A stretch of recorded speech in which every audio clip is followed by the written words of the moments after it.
joining another meeting.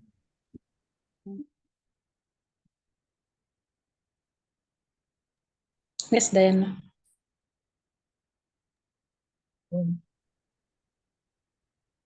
Thank you, Lavenda. Good morning, good evening, good afternoon, depending on where you're joining us from. Welcome to Africa Research Impact Network Friday Review. My name is Dana Mudusi, and I'll be your moderator for today. Today's review will be on what drives assets and resource stranding in the transition from fossil fuel to clean energy at systematic review. The global shift towards clean energy presents a significant challenge on the potential stranding of assets and resources currently tied to fossil fuel.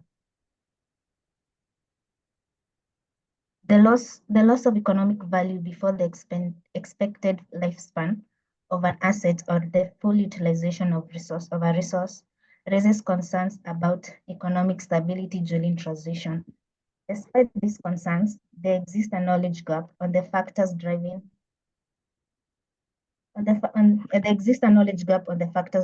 asset and resource stranding, hence hindering efforts to mitigate the risk associated with stranding.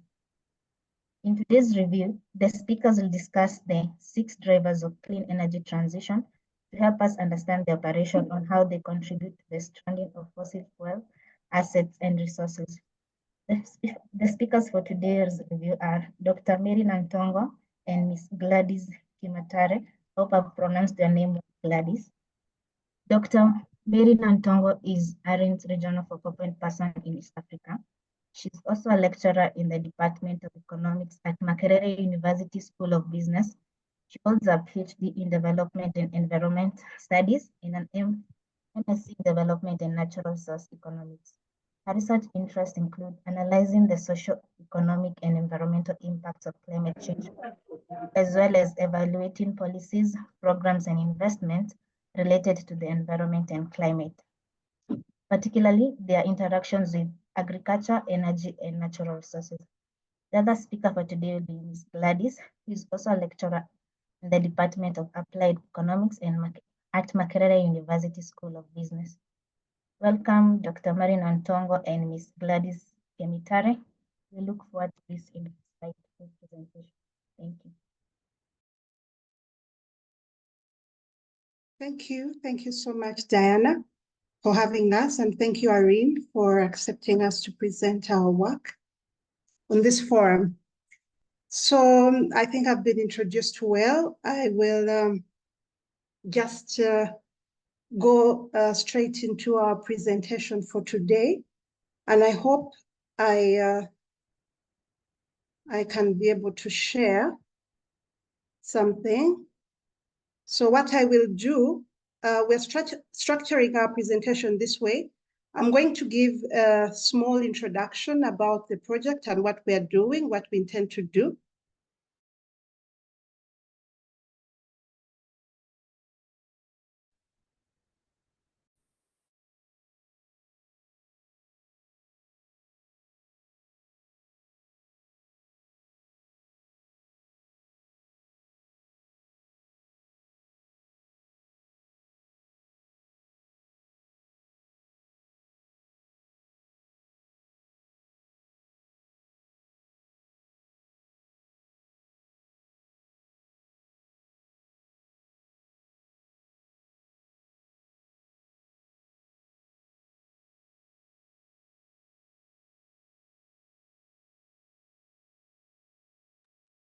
We can't hear you, Dr. Nantongo.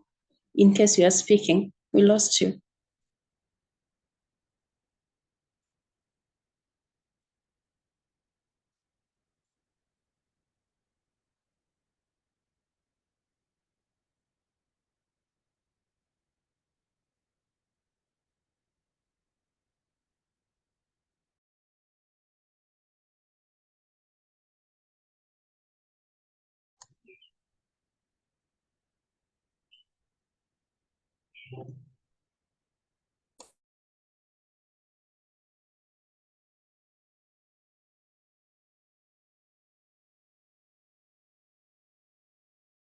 Hello, Dr. Gladys. Sorry about that. My network dropped. I was asking if you could see my screen. We can't see your screen now. You can see? Can you see my screen? No, we can't. You cannot. Okay. I'll share again. Can you now see? Yeah, yes, we can see your screen. Okay. So the work that we are going to present to you today is part of a broader project, which is titled Capacity Building for Socially Just and Sustainable Energy Transitions. And it's funded by the Norwegian Agency for Development Cooperation, NORAD. There is, the partners are right there. The project is coordinated by the Norwegian University of Science and Technology. And then we have the other partners, as you can see them on the screen. Specifically at Makerere, we have two institutes or departments, as I would say, the College of Agriculture and Environmental Science, and then the Faculty of Economics, Energy and Management Science, where Gladys and I come from. So the project has 3 research themes. The first one is to investigate the geographies of energy transition in East Africa.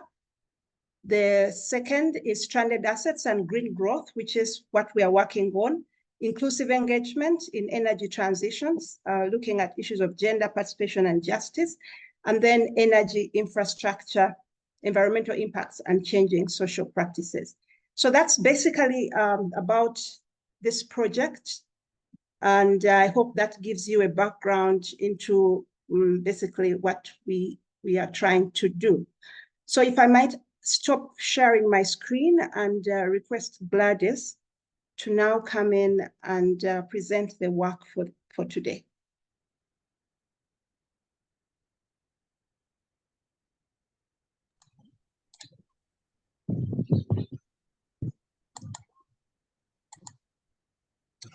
Thank you, Doctor, for that introduction. So like Dr. Maria said, my name is Kemitare Gladys Rochelle, and we will be discussing what drives assets and resource stranding in the transition. Just a minute. Yes, we'll be discussing what drives asset and resource stranding in the transition from fossil fuels to clean energy.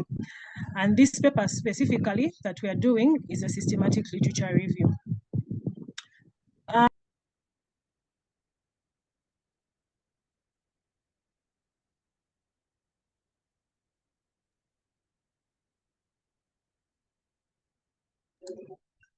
What are stranded assets and resources?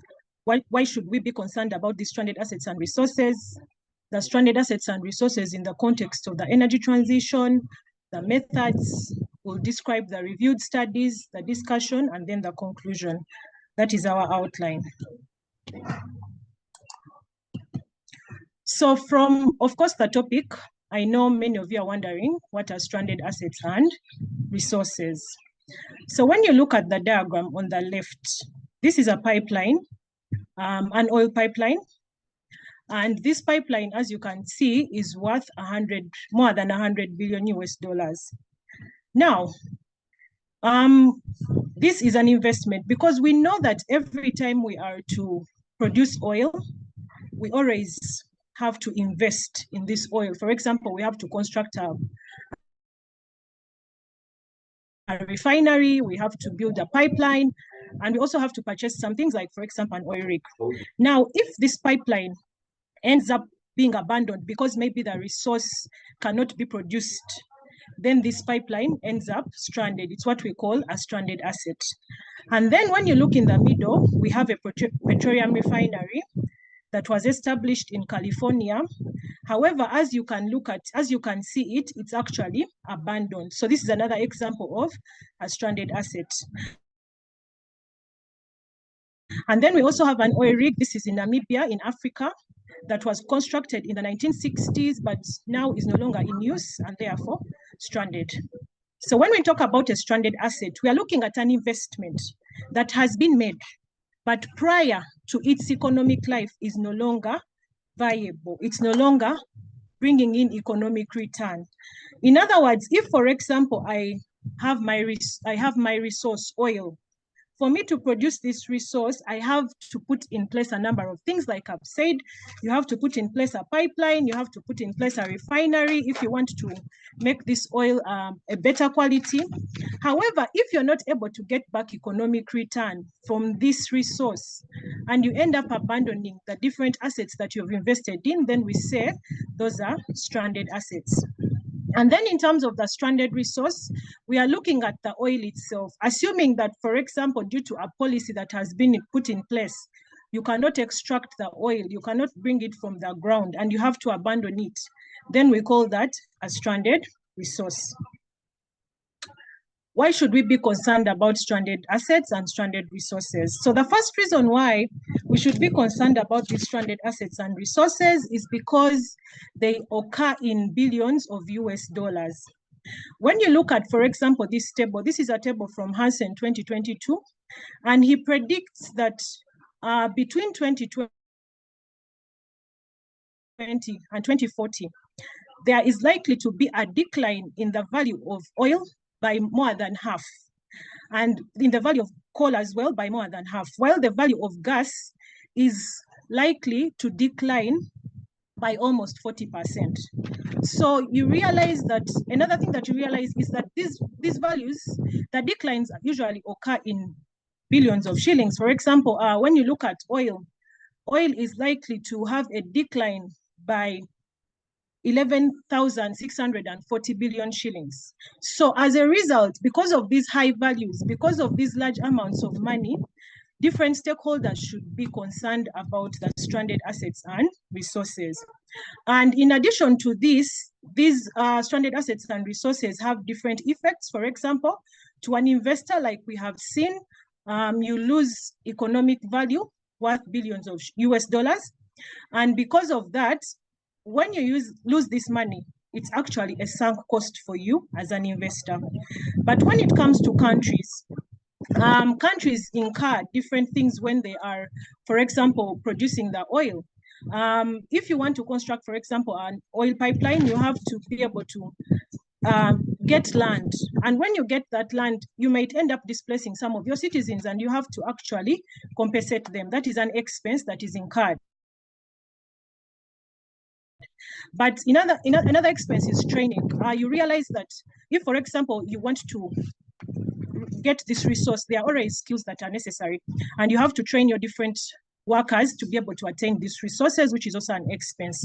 Now, when the resource ends up becoming stranded, as a country, you have invested in this money, and yet you have made losses. So this, first of all, impedes economic development, because the money that you would have spent in economic development, you've invested it in the resource, and yet you're not getting back the economic return that you anticipated. And then for citizens who have been trained, they end up losing jobs and end up becoming a stranded resource themselves. Now, when the citizens lose these different jobs, the government, of course, is not going to let its citizens starve. It's going to come in and provide what we call welfare expenditures, which is a cost to the government. But even the money that would have come from the revenue that now you cannot get ends up being a loss in terms of the public institution financing, because if you had gotten that money, you could spend it maybe in public finance, in financing of the public institutions. But when you lose it, these stranded assets actually lead to losses in the public institution financing. When it comes to Uganda, when the oil was discovered in 2006, this oil became a source of optimism for the Ugandan government. And as a result, the external debt also increased. Because when you look at, for example, the graph on the screen, you realize that in 2005, the external debt actually declined. However, starting with 2006, when the oil was discovered, the external debt has been increasing over time up to today. When you look at, for example, the the budget for Uganda that has been read recently, our external debt, our GDP to debt ratio is 52%, meaning that half of the money for that budget is actually coming from debt, though it includes both external and internal debt. And the reason for the increase in the external debt is that after the discovery of oil, according to the Vision 2040, oil revenues are expected to support the development agenda. So the plan is you borrow money, invest in the oil, and when the revenues come in, you're able to finance the development agenda of Uganda. However, remember we have discovered, we are at a point in the world where the world is shifting away from the fossil fuels and is moving towards a low carbon economy. Now, with that, you cannot really predict to see if we'll be able to get back the economic return that we are anticipating. And remember, Uganda as a country is an emerging country, meaning that we are still also in the development stages. We are just an emerging economy. So assuming that we experience stranded assets, and yet our development agenda is based on the oil revenues, can you imagine the risk that such a country would face? And this is not only in Uganda, but it's across the globe, because when you look at, for example, Kenya has also just discovered oil in 2012, and yet it's also an emerging economy. So this is not only in Uganda, but across the globe, across the continent in Africa. So with that risk, we found it necessary to carry out a study. And the study that we are looking at stranded assets and resources in the context of the energy transition. From the literature that we reviewed, we realized that most of the studies are focused on the risk. What would be the risk of asset stranding? However, for you to be able to mitigate this asset stranding, you need to know the factors that actually cause it. You need to know the mechanisms in which these factors cause it. And with that, we found it necessary to look at the factors that lead to asset stranding, but in the context of the energy transition, and also look at the ways in which these factors can cause asset stranding. And from literature, we also realized that when it comes to asset stranding, specifically the drivers, most of the studies have looked at single drivers. For example, some of the studies would look at the social drivers, others environmental drivers, others economic drivers. But for this study, we decided to give a comprehensive picture of all the factors that lead to asset stranding. In other words, give a comprehensive view of the studies that lead to asset stranding, but also look at the mechanisms or the ways in which these drivers actually cause asset stranding. In terms of our methods, we looked at a systematic literature review methodology. That is what we used. And we were able to, first of all, identify the different articles, screen them, and also determine our exclusion and inclusion criteria.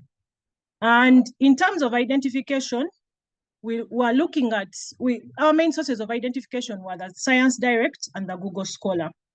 And like we said, like I've been able to tell you, we looked at stranded assets and resources that are specifically as a consequence of the energy transition. And from there, we included 39 articles.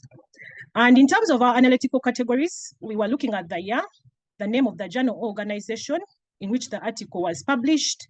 And then our focus was on the drivers.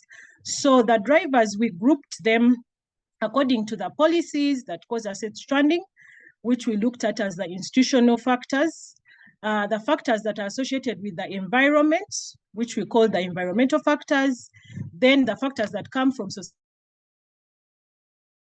society, the factors that come from technology change, economic factors, and then the legal factors. Now, from our research or from our study, we realized that the most popular topic was stranded assets.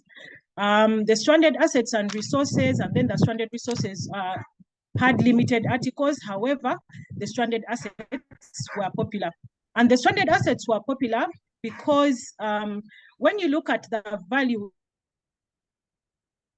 that is lost in terms of assets and the value that is lost in terms of the resource, the value that is lost in terms of assets is higher than the value that is lost in terms of resource, which made this study popular. And then we went ahead to also look at the evolution of the topic. Now, as you can see from the graph, stranded assets in terms of the energy transition is a new topic. It's quite new. And that is why the articles are starting from 2013. And actually, when you look at the graph before 2016, the articles are below 5 articles, meaning that the study was not studied much.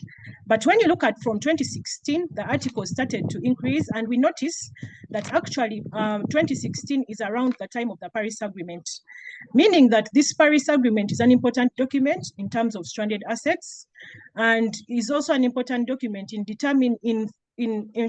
influencing countries to transition. And over time, these articles have been increasing, even up to 2022, the articles were still increasing. And then in terms of our geographical or regional distribution, you notice from the graph that the stranded assets and resource articles from Europe were actually, they covered the majority. They are above 60%. And the reason for this is because the European Union is a front runner for the energy transition and has also realized how important it is to not only drive the energy transition, but study asset and resource stranding. This is good. However, for the African continent, when you look at the studies, there are very few studies that have been done in terms of the African continent. And this is quite problematic because you realize that Africa also has a large share of the global fossil fuels. And at this point where countries are transitioning or are moving away from fossil fuels, Africa as a continent is also likely to face asset stranding and also experience the risk. But another thing, African countries, like I've said, are emerging countries. They are not as big as the European Union countries, and yet they will also face the risk of asset stranding, implying that the impact or the effect on them will not be less just because they are an African continent. So despite the fact, the fact that the studies in Africa are few is a concern, and the fact that the studies in Africa are few is a problematic situation, because the risk of asset stranding can still happen in Africa as the fossil fuel owners, due to the fact that they also have a large chunk of fossil fuels. So in this study, we went ahead to look at the institutional drivers. Like I've said, we went ahead to look at the drivers of asset stranding, and we were able to categorize them. The first category were the institutional drivers. And we did not only look at the drivers, but also look at the ways in which these drivers actually operate. So when you look at our institutional drivers, we have policies that are related to climate and environment. We have policies that are related to renewable energy.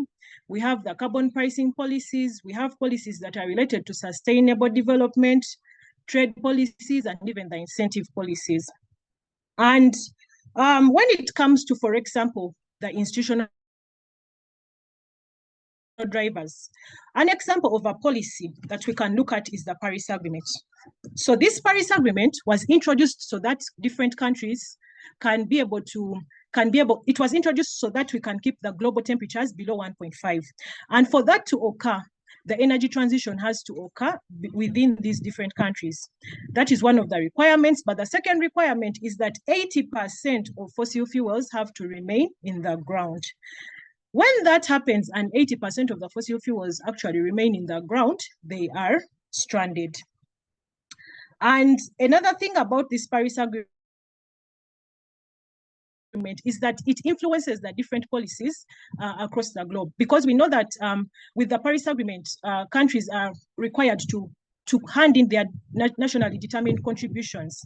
And with that, if you look at a country like Uganda, it has been one of the countries that has been faithful in providing its nationally determined contributions.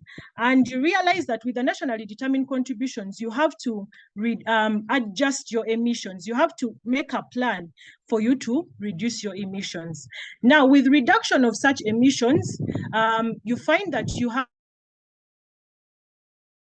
to abandon your fossil fuels, or you have to reduce the amount of fossil fuels that you would produce. If not, you find a way of capturing this carbon.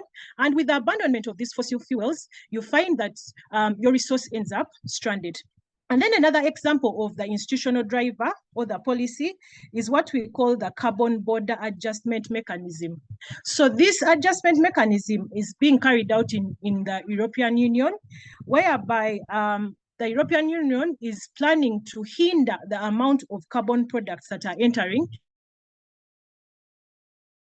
into the European Union. Now, with that, of course, with the way they are carrying it out, or the way they are carrying out this policy is through increasing the price of the carbon products. So when the price of the carbon products is increased, what happens is that this increases the cost of production for producing these carbon products. And with that, we know that usually when the cost of production increases, what happens is that the different producers will shift the burden to the consumer, meaning that we are going to have a high price for these carbon products, and this would lead to a reduction in our demand, because of course you know that when you go to the market, you always want to look out for commodities that are cheap. So with increase in price, you demand for that commodity less, and with that, if there is no demand for the commodity, it will lead to stranding of the European Union export partners, because now they do not have the demand for the commodities. So that is in terms of the institutional drivers or the policies. And then the second driver that we looked at is the economic driver or the economic drivers. And here we're focusing on what are the sources of finance, what are the prices being charged, how profitable is the investment, and what costs are you incurring in the production. And here, an example that I can give, when you look at countries like Australia, Brazil, India, they have actually increased their investment in renewables compared to the fossil fuels. And the main reason why they have increased the cost of renewables, I'll be able to explain it in this graph. When you look at this graph, this is, it shows a continued fall globally in the cost of renewables. In other words, the cost of wind and solar are actually reducing over time. Now, with that, we know that when a producer is looking at an investment, one of the most important things is the cost that he's going to incur in the production of that investment.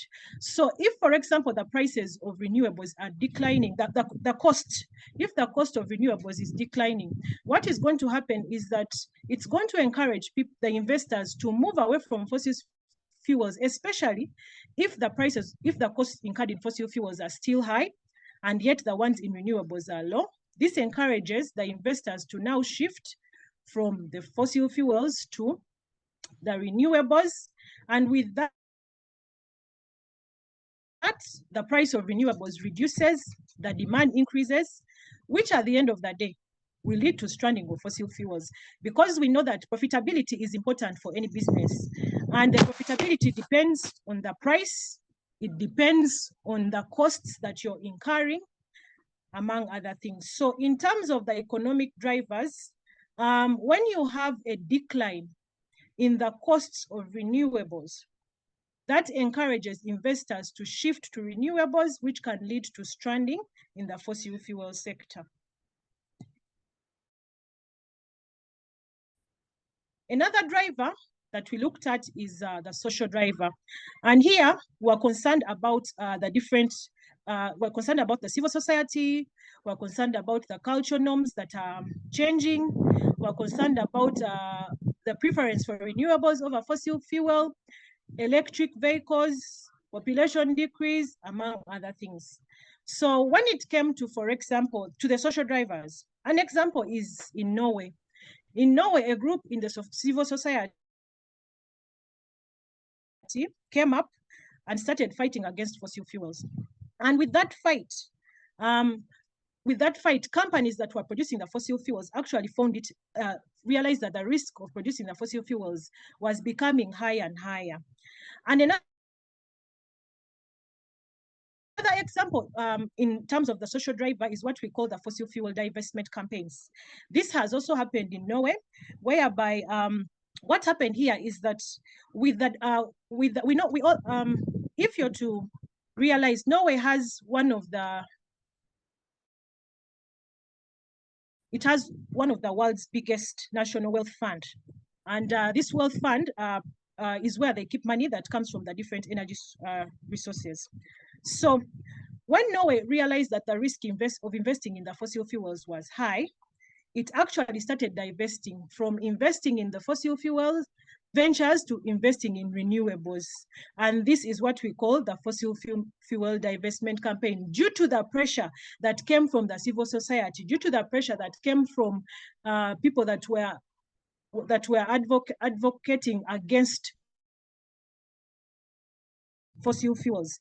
Norway was forced to divest and now start looking at other ventures apart from fossil fuel, and it now started investing in wind, it started investing in the other renewables due to the pressure that was coming from the civil society. Another factor is the technological factor, or the other drivers are the technological drivers. And what we are looking at here, we are looking at what kind of innovations are coming up in the renewables, what kind of innovations are coming up in the vehicles that can actually disrupt the status quo. So when you look at, for example, electric vehicles, in Uganda, the government of Uganda has carried out a collaboration with Kira Motors, and the aim is to construct electric cars. These electric cars will be able to employ solar and electric charging. Now, with that collaboration, over time, the electric cars can become cheaper than the diesel cars. Now, when these electric cars become cheaper than the diesel cars, what happens is that now with the affordability, people are encouraged to shift away from the diesel cars to the electric cars. And with that, it can lead to stranding in the fossil fuel sector, especially if there is no demand for the diesel that you are actually producing. So when it comes to the technological drivers, a disruptive innovation in vehicles, for example, affordable electric cars, can lead to stranding in the fossil fuel sector, especially when now people are no longer buying the diesel cars. And then we also looked at the drivers that come from the environment, and we categorize them into the more frequent and intense drivers, which we call the acute drivers. And then we also looked at the drivers, the environmental drivers, in terms of the long-term drivers, these that happen over time. And these drivers have both the direct and indirect effects. For example, when you look at a driver like floods, it can lead to property damage. And we have seen that, for example, these floods, we have even seen them in Uganda, whereby you have flooding, and as a result, people's properties destroyed, people's houses are destroyed. And we are experiencing this especially due to the rise in the water levels in Lake Victoria. So you find that the water levels extend and people's properties actually destroyed. This can lead to asset stranding, because with people's property destroyed over time, they also now are intentional of how to they are intentional about the environment, they're intentional about the climate change, and now start to act in ways that actually can encourage climate change, which can lead to stranding of fossil fuels. And then we also have the indirect way, whereby these environmental factors can influence policy. For example, we know that with the Paris Agreement, it is intended to keep temperatures below 1.5 degrees Celsius. And with that, the intention to keep the temperatures below 1.5 degrees, it led to the Paris Agreement. And like we have already said, the Paris Agreement requires that you keep 80% of fossil fuels in the ground, which is actually stranding. And then we also looked at the legal drivers. So with the legal drivers, we categorized them in terms of the drivers that directly affect the company, and then the drivers that indirectly affect the company. So for example, under those that directly affect the company, we have legal costs and we also have the fines. However, we can have an indirect way whereby, for example, your reputation is actually damaged. Now, an example I can give you is there's a company called PG&E that was this company was sued because it did not follow the environmental rules, and by not following the environmental rules, there was a wildfire as a result of those violations that it did. And this company was sued, and after being sued, it ended up bankrupt because of the different costs that it had to incur in terms of compensation. So when you do not follow the different rules of the different climate change rules and the environmental rules, and you're sued, these usually come at a high cost in terms of compensation, and you can end up bankrupt like that company. So you find that when companies are sued, or when companies incur direct and indirect legal factors, it can lead to stranding. Because if you look at that company that was sued, even after going bankrupt, there are different assets that it had in place, and those assets ended up stranded. In conclusion, stranded assets and resources are high risk, especially for countries like Africa, or the continent like Africa, that has countries that are emerging. And we also realize that this stranded asset risk occurs in large amounts of money that can actually destroy a nation. So, and then we also realize that when you look at this risk, it does not only affect countries, it affects different stakeholders like investors, like governments, like the people themselves, the citizens, and therefore, it is important to take this risk serious. And the way we can do that is that governments should incorporate stranded asset resources in their policy agenda because of the high risk that is associated with it. And also because as countries in Africa, we are developing our oil at a point where the globe is moving away from fossil fuels. For listening.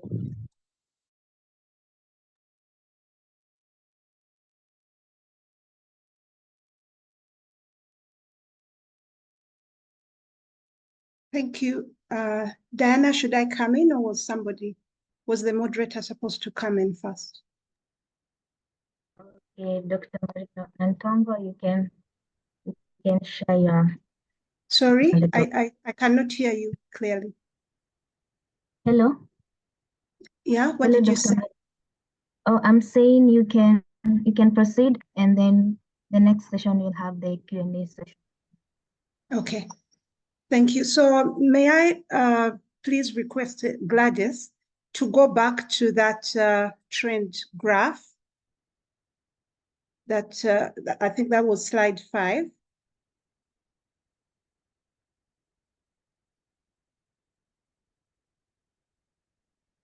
Yes, this one. I want to start our next, mine is going to be a very short one, just to tell the attendees what our next steps are. But I want to pick up from where Gladys ended, when she said that we think that governments across Africa should begin to think about and place stranded assets in their policy agenda. But how will they do that? How can they do that? First, I want us to once again look at this graph that Gladys showed us, and just to emphasize the issue here. Now, Uganda discovered commercial quantities of oil. Those of you who are Ugandans might know. Hello?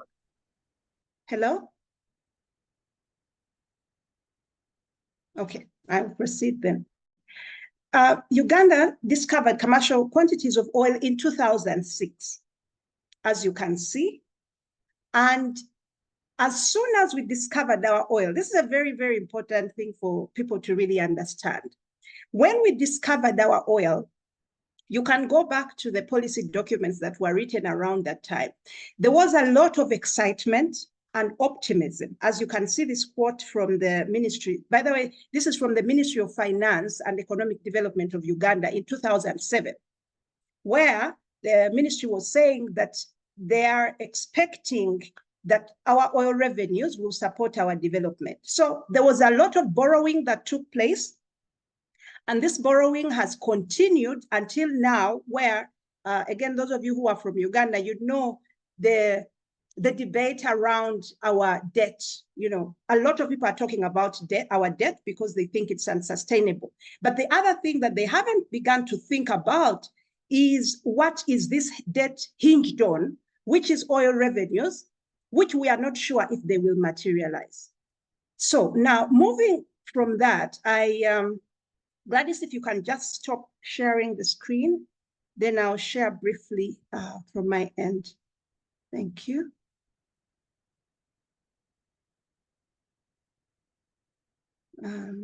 Yeah.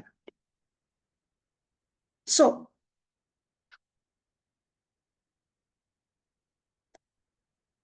therefore, what are our next steps? Like Gladys said, we think it's a very important thing for governments to begin to think about this issue.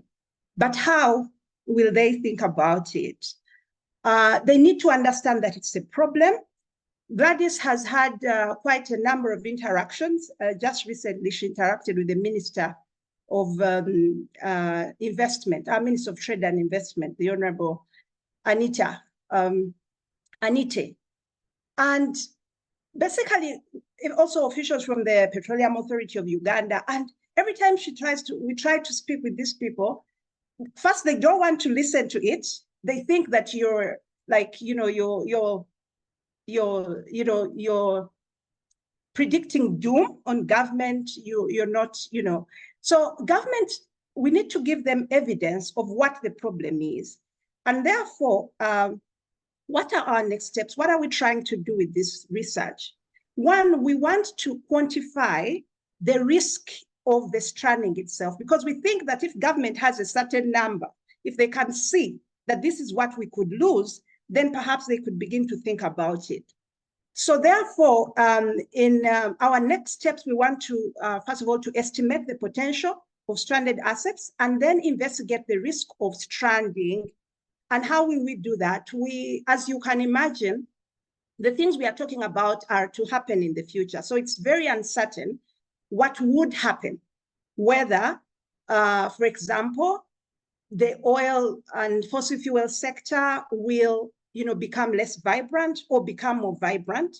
So what we intend to do is sort of think about this in terms of scenarios, thinking what could happen, what are the pathways that this energy transition, how would it unfold over, let's say, until 2040 or until 2050. And then we plan to use this method, which is called the discounted cash flow analysis, or more commonly known as the cost benefit analysis, which is a very thing really, in essence, just you get the benefits of the investment, subtract the costs of the investment, and then see if you have a negative or a positive value. And if you have a negative value, that means you're in a loss. If you have a positive value, it means this is a worthwhile investment. The issue here is that what we intend to do is an economic analysis, not a financial analysis. And in terms of that, what I mean is when we think about economic analysis, governments think about social welfare. They do not just think about the revenues and costs as maybe a business would think about it, but governments, ideally, they also think about what's going to happen to people. So we have to think about costs more broadly. For example, we would have to include the costs of the fossil fuel sector. which some of you who are following the UNFCCC processes might think about as the damages. And some of you have probably heard about the loss and damage fund. So how do we quantify the costs or these social damages? Economists want to call them externalities. We hope that we can be able to get some of these values, but also include the benefits, which would include the revenues from oil themselves, but also the social benefits that would come from such an investment. And then when we try to do some analysis there and see what we find. And then the other thing is we want to find out what then, if there is a risk, or if there is no risk, still what would the impact of stranding in case it happened? What would that be on the economy? And the method we want to use there, or we expect to use there, is the computable general equilibrium model or modeling, which really looks at impacts in the entire economy, because the fossil fuel sector or the renewable energy sector, if we are thinking about it in terms of transition, would not be, limited to like one sector, but it would be an economy-wide, issue. If there's a risk, these risks, as Gladys showed you in the beginning, they would affect workers, they would affect government, they would affect economic development. So there's several things. So we are thinking we could use this method, but we're still working this out. And then finally, I think it's not enough to just tell government there's a problem there. We hope that we can also tell government, what can you do about this problem?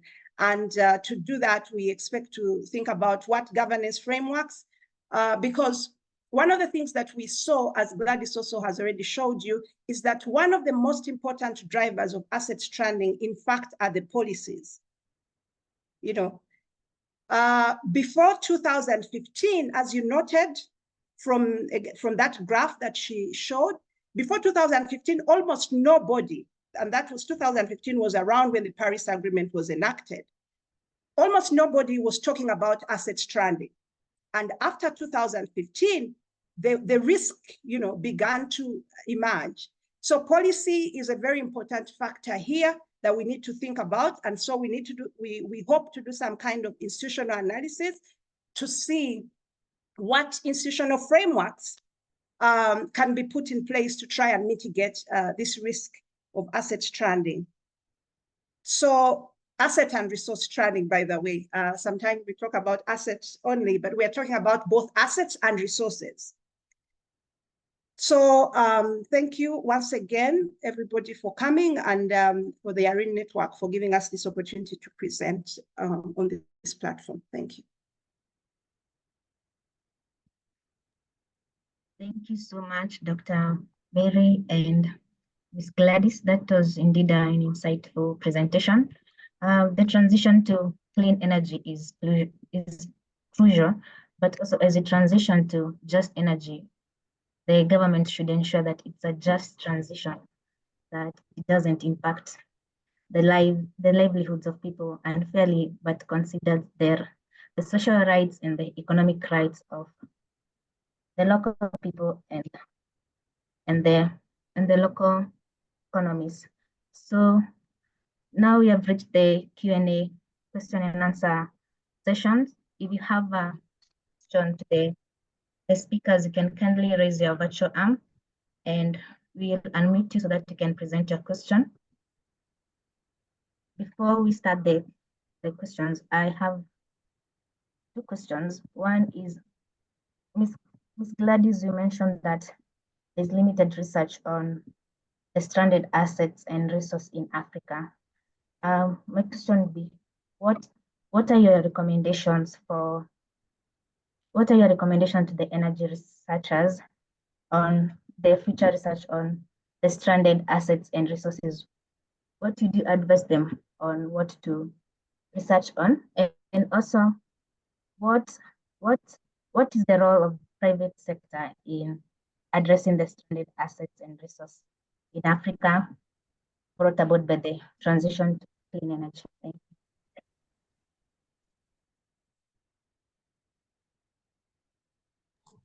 So do I answer one by one? You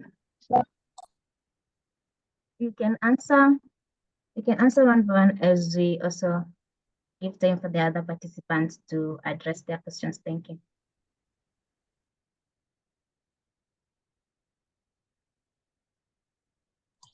Okay, thank you for that question. What are my recommendations for future researchers in terms of this study? So, like I said, the studies that have been done have mainly focused on the risk, quantifying the risk. So I would suggest that the areas that are missing, one is the impact of this asset stranding, because they look at the risk, from our literature review, we realize that they look at the risk. For example, the stranded assets will be this value, they are between this time and this time, but they do not go ahead to in detail give the impact that it would have on the different stakeholders. So that is a study that can be considered. But another area is mitigation, the mitigating of the asset stranding. This is another area that is also not fully studied. And then future studies can also look at, because that, like we have said, like from our study, we looked at the drivers, but we looked at them globally. So future studies can also look at what drivers cause asset stranding specifically for the African context, and also compare them with the drivers that cause asset stranding in the globe, across the globe. And then what is the role of the private sector? So we know that the private sector is good. One of the main roles of the private sector is creating awareness. So one of the things that, because as you realize this study, especially that in terms of asset stranding is quite a new study.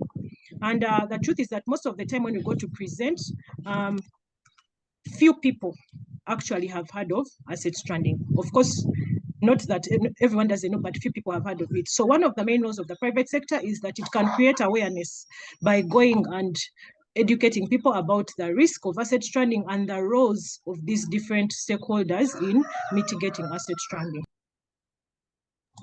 Thank you. Diana, can I come in quickly also? Yes, please. Yeah, I wanted to respond on your question around what researchers can do.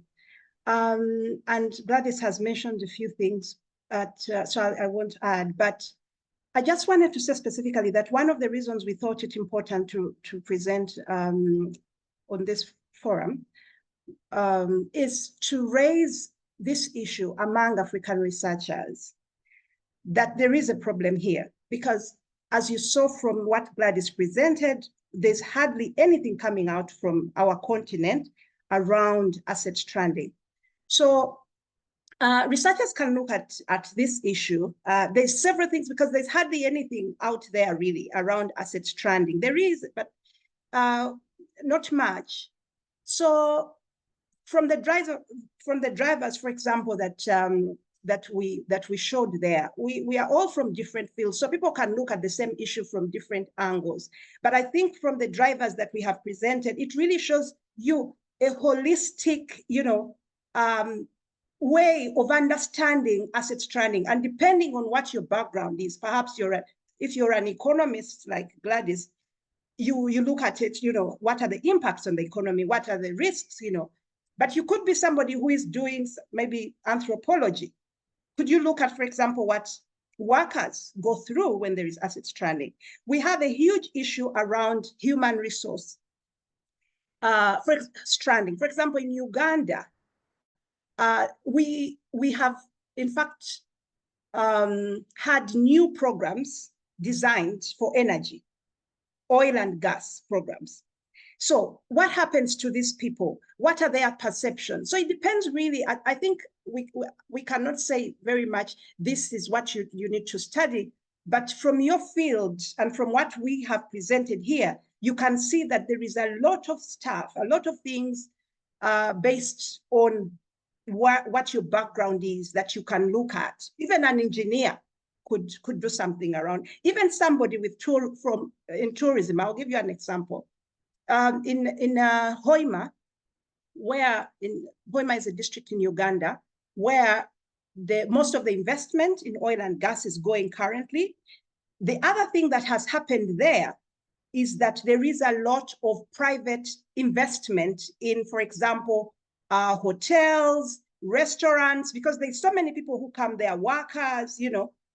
And so even somebody who is working on tourism could study asset stranding. What could happen, for example, when people now no longer, you know, are not so much attracted to Hoima as a city because the asset is no longer as attractive as it used to be. So there's several things to think about, and just encouraging colleagues to really think, you know, what they could do. Sophie, what did I say about? Thank you so much, Dr. ARIN Nantongo and Ms. Gladys for the feedback. Now, Lavender, kindly unmute yourself so that you can ask your question.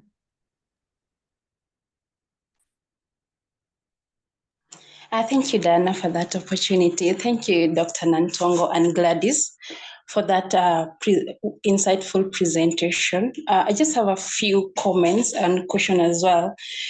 Tackling the aspect of energy diplomacy and asset stranding and even resource stranding in Africa, we really know that we're targeting, or we're kind of moving towards a cleaner energy, the Just Transition Initiative that has been put across and is amongst the initiative in the Agenda 2063, and even many countries are aiming towards that, going green or going clean.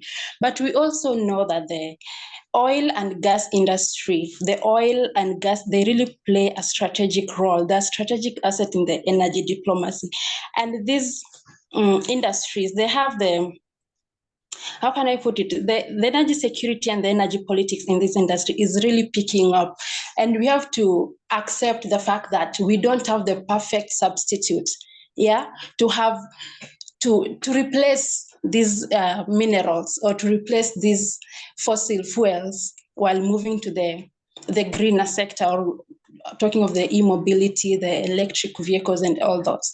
So when you talk of the politics, or not the politics, but the policies playing a crucial role in having the energy, the resource stranding or stranded in this sector, do you think it's policy or is the aspect of politics? Because we know the truth that we're not replacing these minerals.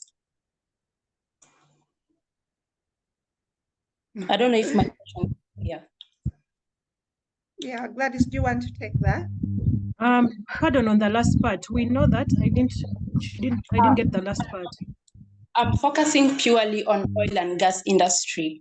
We've talked of going green. We have resource being stranded, while the fossil fuel resource being stranded while moving to the just transition energy or going green or all those stuff. But we know the aspect of oil and gas that plays a critical role, or that strategic asset in the energy diplomacy. And these resources are not being replaced anytime soon. The fact that we're moving green, we have to accept that we're having these resources with us. The countries with the oil, the countries with gas, they're actually not disturbed. They know very well that the global demand for this will still increase in the future. The perfect substitution is not there. So can we blame the policies when the resources in oil are being stranded, or can we blame the politics, the political aspect in this area?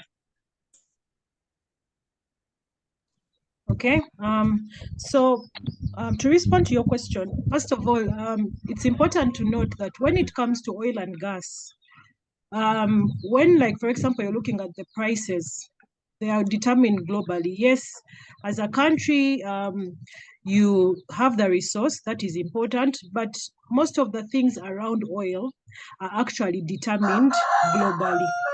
So it is important that even as you look at your development plans as a country, you consider the politics, like you said, around it, especially in terms of the international policies that are surrounding the oil. Because, for example, you may be producing your oil but across the globe, we are shifting away from the fossil fuels. Of course, the fossil fuels cannot be, we cannot abandon them completely. But when it comes to oil, the price is determined globally. And as an investor, one thing is also that is important to note as well, like I talked about in our study, investors look at the cost that you're incurring, look at the profitability, because the investor wants to make profits. So at the end of the day, if you are continuing to produce your oil and yet the price is not favorable, you might not get back the economic return that you're anticipating. And that is what we are looking at as the stranded assets. Dr. Maria, you can add something. Okay, this is a very interesting question that Lavenda raises. And she talks about, she thinks it's actually not policy. I think she says it's politics. It's not policy. And I'm glad that you differentiate the two. But Lavenda, the issue is you didn't tell us what politics you're talking about. Because if you can tell us what politics, do you think that we are being forced by in some way to abandon? What do you mean? If I misinterpreted, I want to answer, but I want to be sure I understand. Okay, talking of politics in energy diplomacy, I meant the aspect of the elites taking the role and the lead in any energy sector. This is from looking at the 4 A's of energy diplomacy, the accountability, acceptability, and all those steps. I can say that it's the political aspect playing a crucial role in determining the cost-benefit analysis of all those resources rather than the policy. The policies might be good. They can be, the policymakers might have done their role, which is, of course, the government, but we have the political interest or the political, how can I put it, where people, the power, the power ruling over the policy. So when we talk about us being stranded and we're talking of intervention in policy aspect, do you think we're leaving a very important aspect on politics, which should be the key? Yeah. Okay, now I understand what you're saying, Lavenda. And thank you for that question. It's a very interesting one again, like I said. First of all, as a caveat, we are not scholars of diplomacy. So we might not be very good to answer this question, but it's a very important one. And in my view, it's not just the politics, because I think what Lavenda you're trying to say is that there is people, for example, in Europe, who are playing politics, you know, because they are the ones that have the power. You mentioned about power. They're playing the politics when in fact we know that the transition is not going to happen. We still need fossil fuels, you know. I would want to disagree with you, because when we presented the drivers, you saw that we were looking at several drivers, you know, and here we didn't say how the drivers are moving, but it's clear that several things are changing, not just even the policies. So policies alone, even if you put the policies aside, the policies are changing, but also demand is changing, price is changing, the consumer preferences are changing. What else? The environment is changing. There's so many things are happening that politics alone cannot explain the transition. And therefore, and this is what you raised there, Lavenda, is something that many people who want to, I don't know, who really don't like to listen to this because they think it's bad for Africa. They like to say, no, it's the white people, that, you know, they don't want us to develop. They develop their oil and now they're, that could be true, yes, but it's important that we look at these issues as well. So Lavenda, that's a very interesting area of study. I think the politics and the diplomacy is something that you can also think about, really. Yeah. And also to mention to the group here that our work is really a work in progress. So we also would appreciate any comments of omissions, you know. Yeah. It's not that we finalize this, no. All right, thanks. Thank you. Thank you, Lavenda, and the speakers for addressing her question. Next person is Elasu, kindly unmute yourself. Thank you very much, the host, and I really want to really register my joy when I listen to my senior there, Dr. Maria, giving us this very interesting study, and my sister Rochelle. Mine is just something small that might be something which possibly omitted during the presentation, or something that might help us again strengthen our paper. I know this could be going to the journal already. It's going to the journal, but it's not too late to think about this. I like the way you have presented your work, but I wanted to think that we could do something around the gap within that paper. Normally, when we want to try to identify and possibly examine the drivers, which you have identified very, very well. The other thing would be to clearly explain why the interest was on the drivers. Normally, we want to see that there should be a strong justification why we are interested in the drivers and to come there as part of the gap of the paper. So that is what they refer to as novelty in systematic reviews. It is possible that you could be having it in your work already and possibly have not had.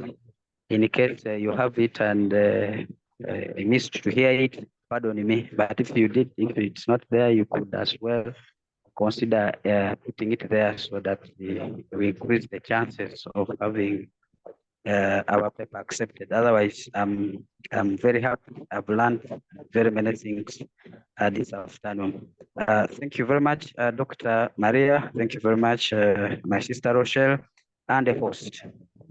Thank you.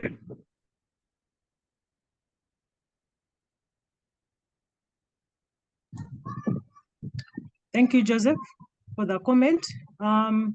So the reason why we looked at drivers is, like I said, when you are looking at a specific aspect, for example, asset stranding and resources, and you want to go ahead to find out, first of all, how are these assets going to be stranded and what ways can I mitigate this? It is very important for you to look at what would cause this asset stranding. So we looked at specifically the drivers. One, because it's an important aspect for us to understand stranded assets and resources as a subject. But two, in terms of literature, we realized that when it came to the drivers, most of the studies had done like a single driver or two, but had not done a comprehensive picture. So our study intended to give a comprehensive picture, but we went ahead and also brought in how do these drivers actually cause the asset stranding, which was the mechanisms. Thank you. Thank you, Joseph, for that comment and for the appreciation.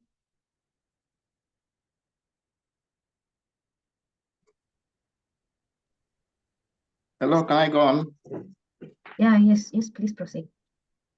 Okay, good afternoon, everybody. Thank you, Dr. Mary, and also thank you, Ms. Gladys, for this wonderful presentation. You've really elaborated enough on the aspect of fossil fuels and its exploration in Uganda.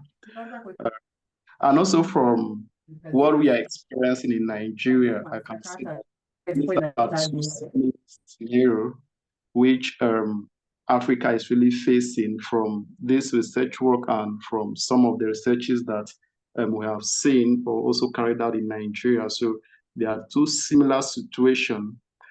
So to me, I can comfortably conclude that fossil fuels, discovery of fossil fuels has really done more harm than good to Africa as a whole. So now the challenge is, how do we mitigate some of this impact which the discovery of fossil fuels has caused to Africa as a whole? Because you talk about most importantly about the potential stranding of the asset. That is really where we are today and what we are facing.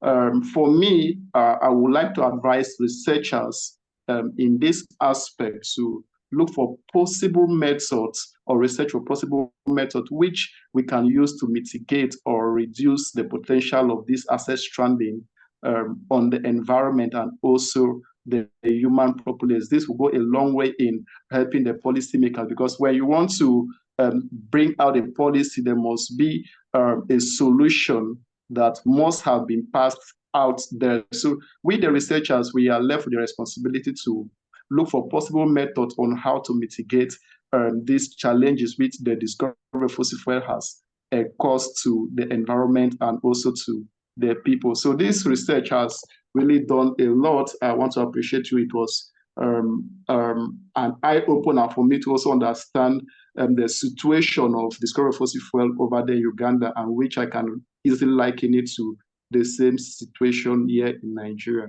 So thank you very much. It was really elaborate and insightful. Thank you. Thank you so much for that comment. Thank you, Emmanuel. Yes, I agree with you. It's very important to see how we can do research on mitigating the impacts of the fossil fuel sector itself. Yes, that's true, and I think more and more researchers should do work on that aspect. In this project, we have it as the last research theme. For those of you who are here in the beginning, I think I talked about it, where we look at energy infrastructure, environmental impacts, and changing social practices. So we are covering that here, but we need more. We really need more African researchers to tackle these topics.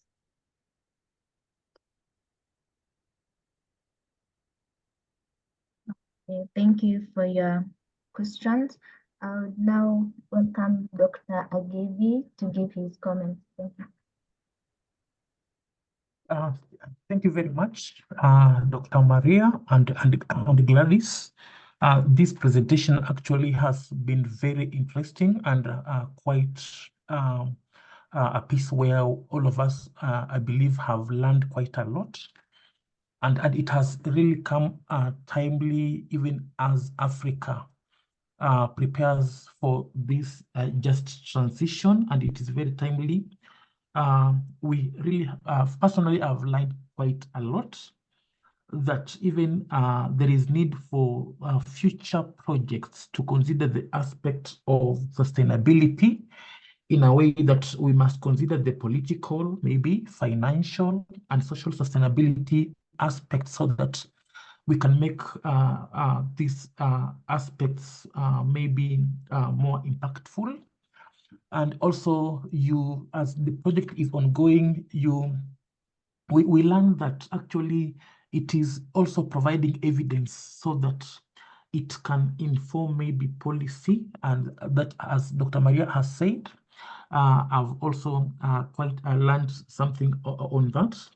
And it is important that even as we look at this issue of asset stranding and resources, it is important because it will help align the energy transition and with the environmental and also climate goals. And for this to happen, of course, we shall need what we call a coordinated and also coherent policymaking processes for us to reduce the risks that have been addressed. Maybe my only question will be, when you look at the number of publications and literature that you found, there were over 1,000, I think over 1,000 or what. But then for you now to do the exclusion aspect to reduce them, you only ended up to maybe, was it I think 41 or 39, if I'm not wrong.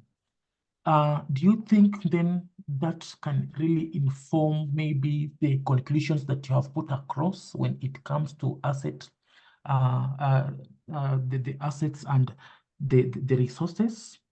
Thank you very much. Thank you. So from the first number of articles, or from the first search, we were looking at stranded assets and resources generally, any article that is talking about stranded assets and resources. However, like I mentioned, our study is specifically looking at the stranded assets and resources that are as a consequence of the transition. So with that, that is why it cut the number to 39 articles. And even when I was talking about the years, from the graph that we're showing there, maybe I can display it.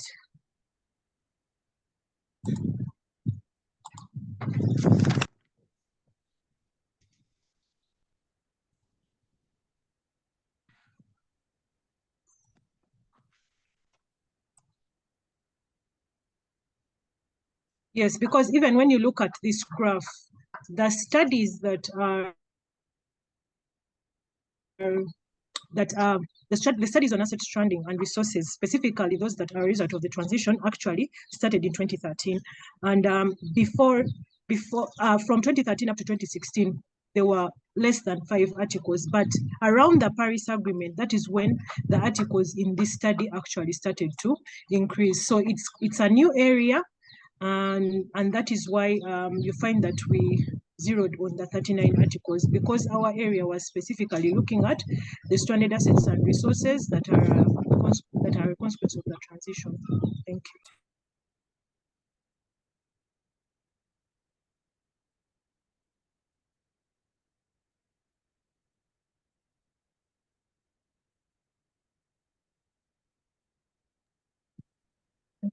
Thank you, Dr. Agave, for your question, and Ms. Gladys for addressing it. Dr. Marie Nantongo, do you have any feedback? No, also just to say thank you to Dr. Agave. Thank you for that positive feedback. Yeah, thank you.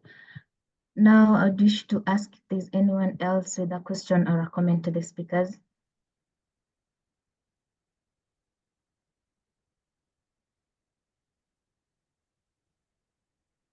If there is no question or comment, I'll take this opportunity to welcome Dr. Johannes Atela, the Executive Director of the Africa Research and Impact Network, for his closing remarks. Thank you.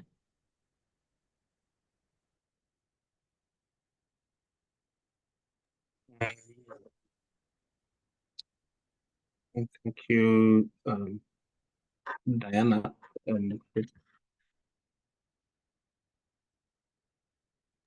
Hope you can hear me.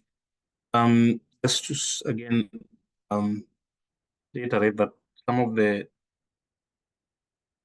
issues that have been raised in the presentation by Mary and colleague are very critical. And so thank you so much for that, because this is a new area which has not been given a lot of attention. But I think the way you've brought it up makes us think a little bit more in terms of really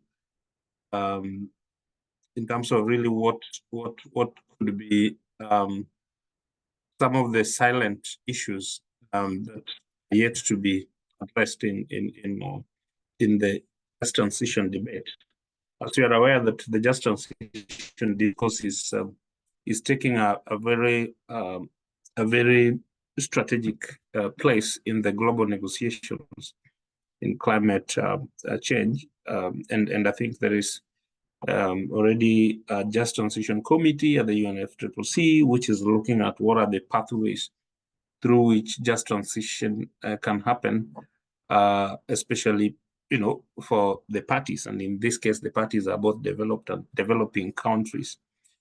And having said that, I think this kind of study helps to answer several questions and also open up opportunities for new knowledge demands to be given attention. So I want to highlight that the issues that have been raised are very fundamental, and the three key things that are critical in this. Number one is really thinking broadly about the pathways to just transition.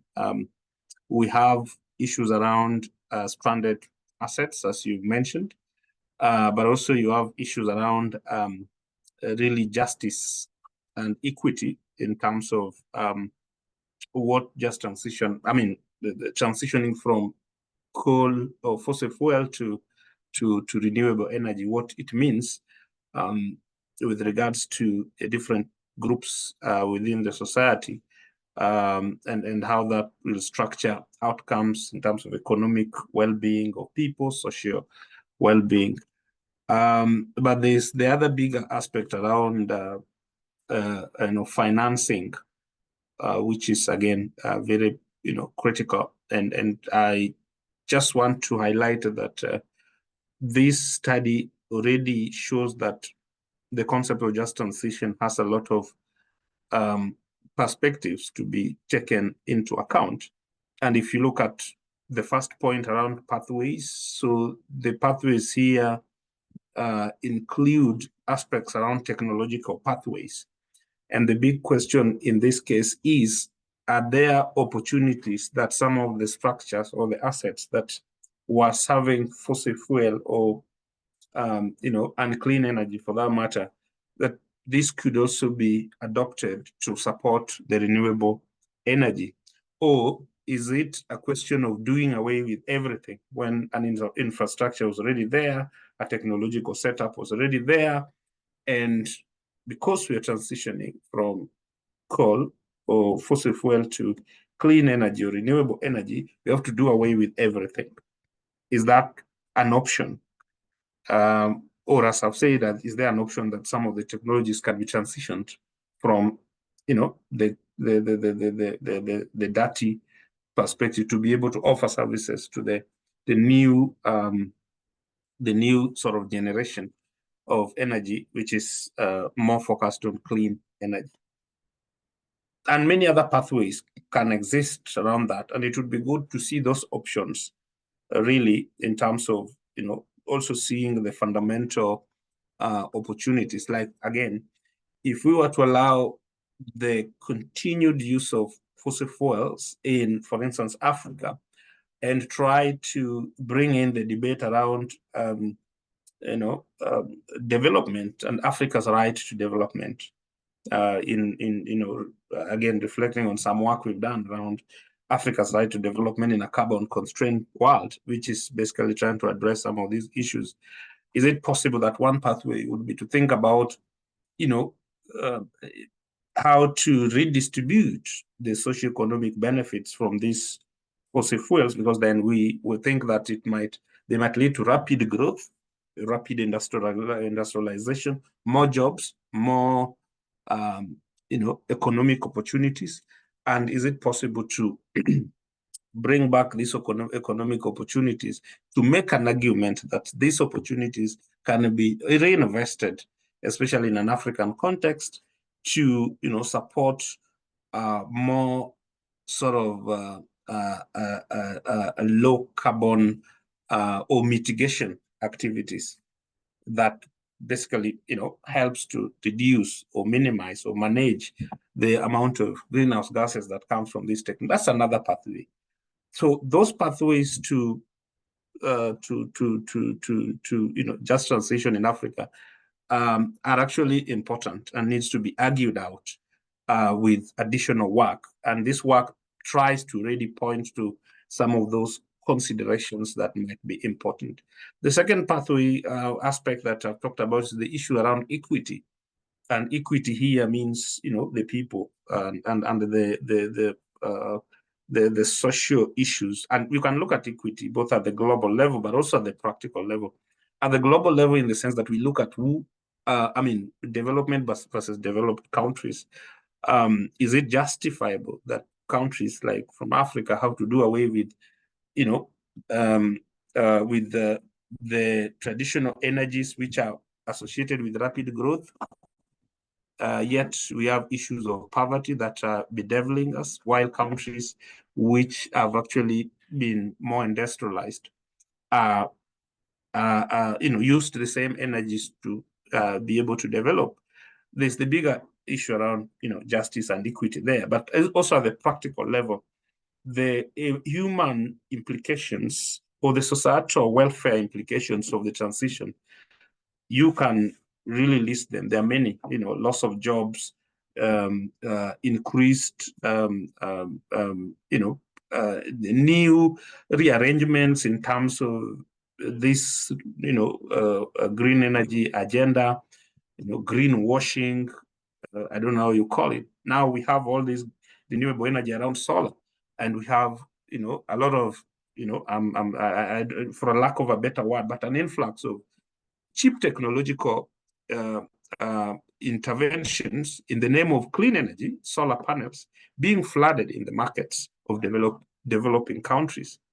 And some countries which are, positioning themselves as middle, underdeveloped countries are actually making a kill out of this. So what does justice in that case mean? And looking at it from that perspective, but even those who lose jobs and all that from the very basic perspective, that's another question. The final part is the financing. Who is supposed to finance these losses? And this is a question that the international community is grappling with, that who exactly, where is the cost supposed to be put with regards to some of those billions that have been presented? Who is supposed to pay them? Are they supposed to be aligned or linked to the new fund around loss and damage at the international level? And if so, how is that justifiable as a loss and damage?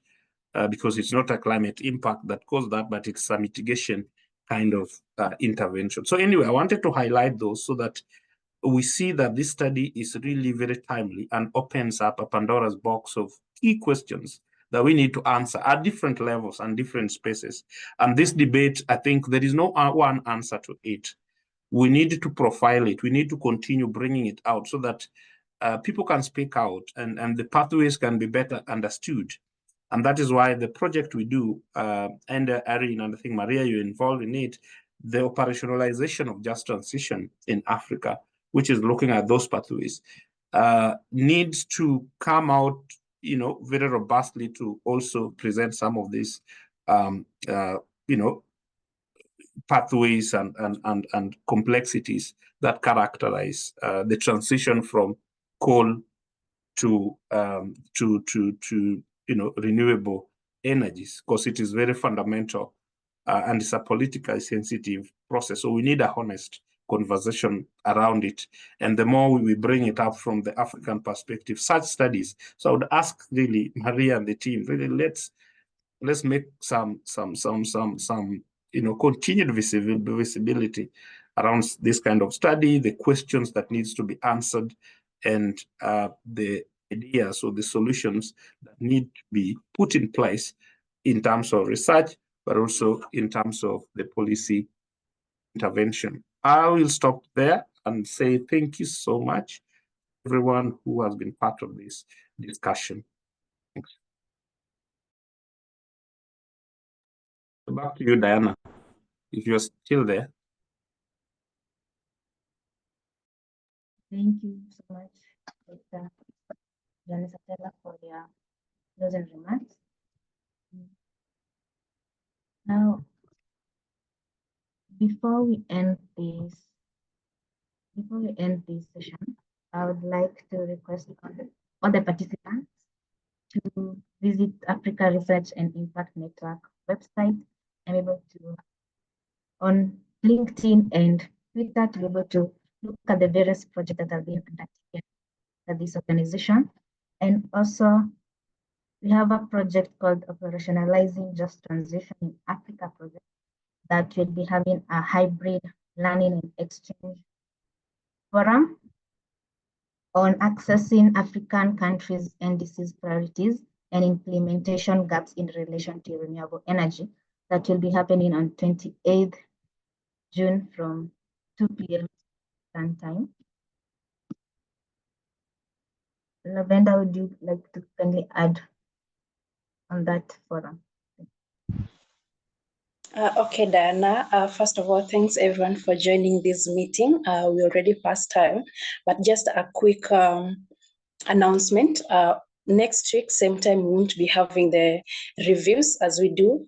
We'll have a learning and a hybrid and learning exchange forum where we will be tackling assessing the African countries, the NDC's priorities and implementation gaps in relation to renewable energy. So I really welcome everyone to join. This is a program under the Operationalizing a Just Transition in Africa project, that is the OGTA, which is headed by Dr. Akini. She's not here today, but I really thought it is good to welcome you and make this announcement at this time. So feel free, I'll share the calendar invite as soon as possible. And yeah, looking forward to meeting you and having such insightful discussions there. Thanks so much. Well, back to you, Diana. Thank you, Lavenda. Now I would kindly request you to turn on your cameras for our photo session. Nancy, do you kindly assist taking a picture? Yeah, Diane.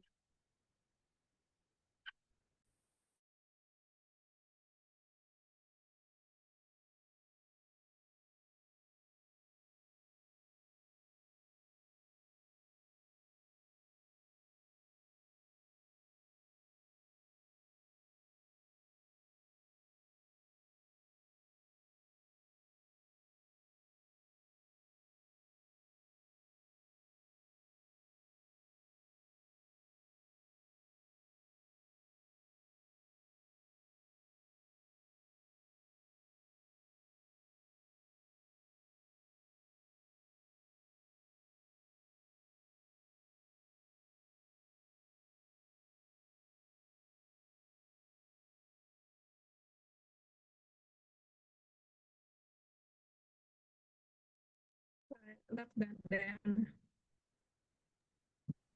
Thank you. Thank you, Nancy. Thank you, Dr. Nantongo and Ms. Gladys for this insightful presentation, and also to all the participants that were able to attend this presentation. We look forward to seeing you the next hybrid and learning and exchange forum. Thank you. Bye-bye. Thank you. Thank you. Bye. Thank you. Bye. Thank you. Thank you, and bye-bye.